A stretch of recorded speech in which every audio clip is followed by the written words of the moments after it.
An expectant mother's worst nightmare is learning that her unborn child will have birth defects.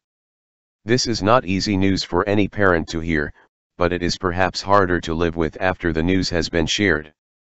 Because once a parent learns that his or her child will struggle to stay alive, that person now has to be brave and push through the situation. Suha David is a mother and photographer. Her daughter, Nadia, had been born with congenital heart disease, and the experience taught Suha firsthand what it was like to watch her child fight for life. Thankfully, her daughter made it through.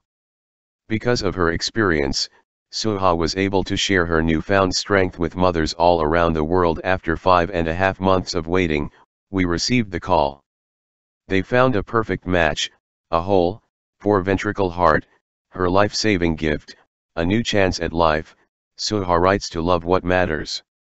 After nearly 6 months of waiting and praying, we were able to bring Nadia home again. This is why I became a photographer. Since that heart-wrenching experience, Suha has turned her talents toward supporting other parents in similar situations.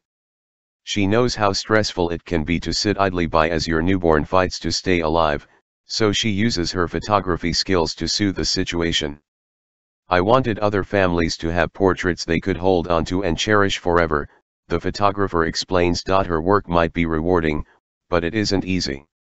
Suha shares that roughly 1 in 100 newborns are born with a congenital heart defect every year. Some of these children are able to recover from their conditions, thanks to modern medicine and generous organ donors. Unfortunately, this brave woman also watches many babies lose their battles. One loss was particularly devastating to the photographer, as was it to the child's loving family. Christy and Justin watched with broken hearts as their little girl drew her last breath. The grief Suha felt for this family was just too much. She knew she had to share her experience. She wanted to generate awareness for CHD with a powerful message. I could tell you that Adeline is one of the 20 people that die every day waiting for a transplant. Or, I could tell you about my perspective of what it was like being in that room to document their last moments together as a family of 6. But there aren't any words to describe the pain and love I witnessed. The woman ended her post with a semblance of hope. "Fly high, baby girl," she told the dearly departed infant.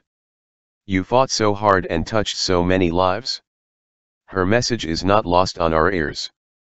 If you are able to donate your organs, know that they will go to a great cause.